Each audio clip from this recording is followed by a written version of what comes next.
Hey everybody, Braden Miller here, just following up on my Norvise Tip of the Week for the Articulate Fly podcast. Just giving you the rundown of basic proportions of different styles of game changers. If you know me, then you know game changers are basically all I tie.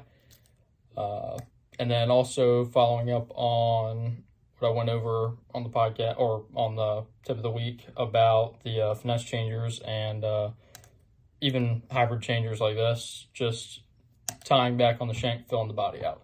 So yeah, look forward to that. So what you can see here, it's a hybrid game changer in the vise. What I'm going to go over as far as proportions on this fly will go for all styles of game changers. As far as me, I personally don't worry too much about profile as far as what you're trying to make the fly, like what you're trying to imitate, what bait fish, crayfish, whatever. This profile that I have, you can see it's more slender than something like this here. This is shorter, a little fatter. Trying to imitate something like a little menhaden for a full redfish, whereas this here more of a sucker pattern, whether it's for large smallmouth, largemouth, muskies, pike. But yeah, any bait fish you're trying to imitate, I try to profile the fly like that. Another hybrid, I have a decent amount of hybrids here. Just more shad profile of a fly. Tied this for bass, snakeheads, bowfin.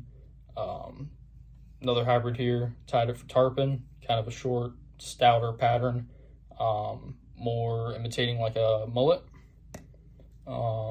Feather changer, a little more slender, like the sucker pattern. Pink and like a tan olive color. Just trying to imitate like a little chub. Tied this for pre-spawn smallmouth.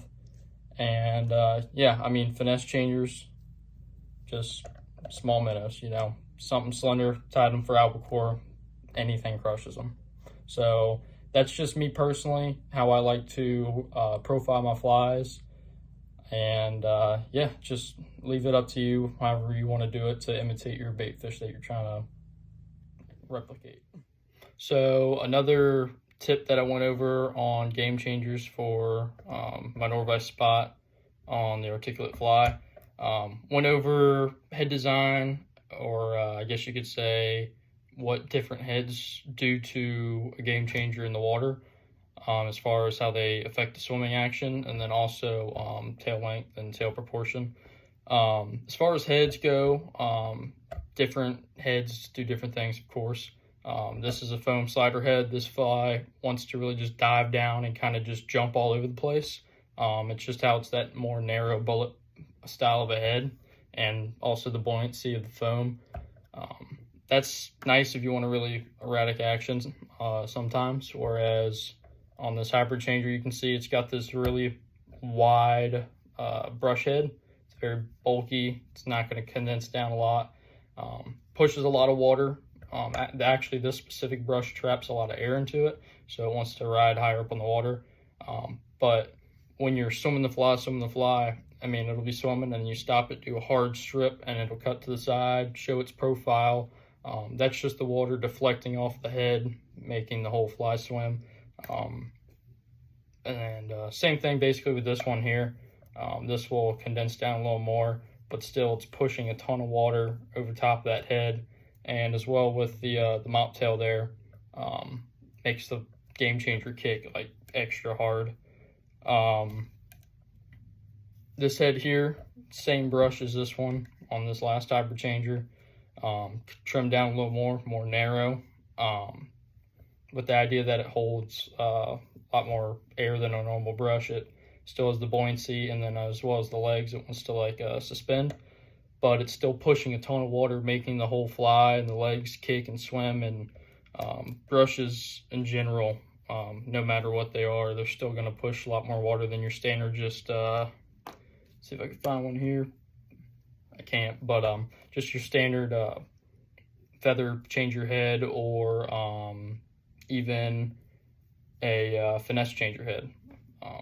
But yeah, that's kind of what I go as far as the heads. I do a lot of brushes, of course. You can tell just about every changer of mine has one on it. So as far as tail length goes on game changers or even peg fins, like you can see on this fly and many of my other ones, I try not to make them too long, try not to make them too short. Depending on the bait fish, you can imitate it like that, or what I typically do, I just make it seem, like it fits in with the fly. You can definitely tell when the tail looks too long or too short. Even on this one here, I probably made the tail a little too short, but it's still gonna fish fine. This one probably perfect for this fly, that marabou tail there. But yeah, even the mop tails, you can make the mop tails too short or too long. But I just try to eyeball it, and you really don't know how long you want to make the tail on certain game changers until you tie a good amount of them. At least that's what I had firsthand. But yeah, I just try to make them look like they fit in and kind of seem seamless with the fly. So this is a Flyman Fishing Company finesse changer.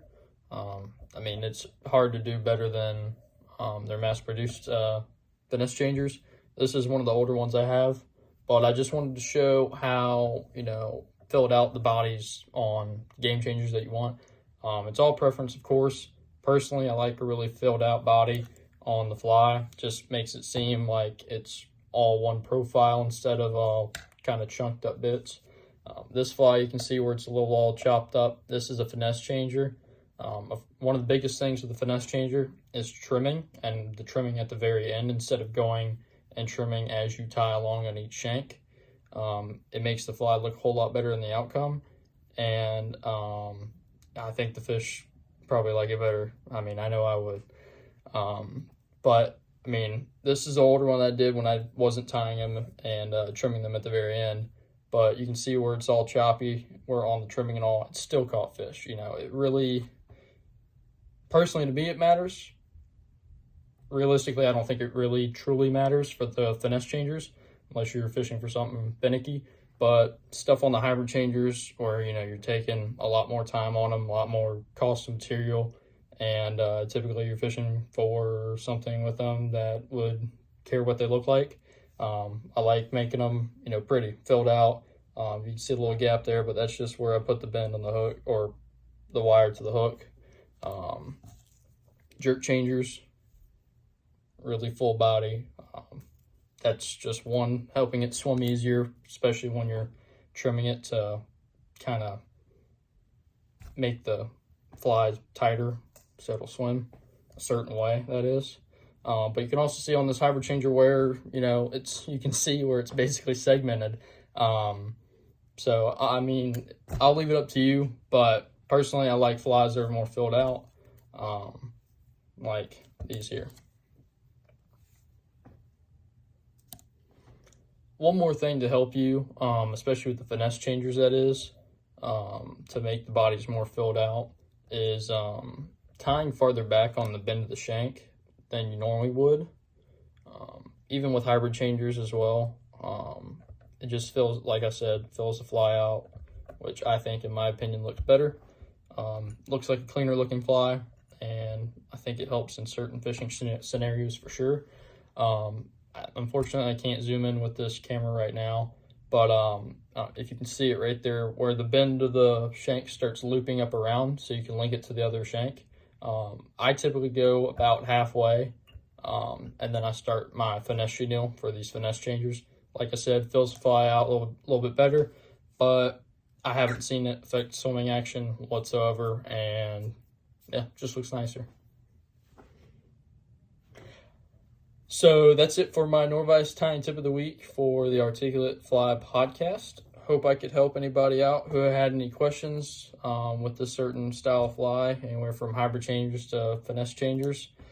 And proportions, I know proportions can get a little, mixed up from time to time. I know it happens to me sometimes.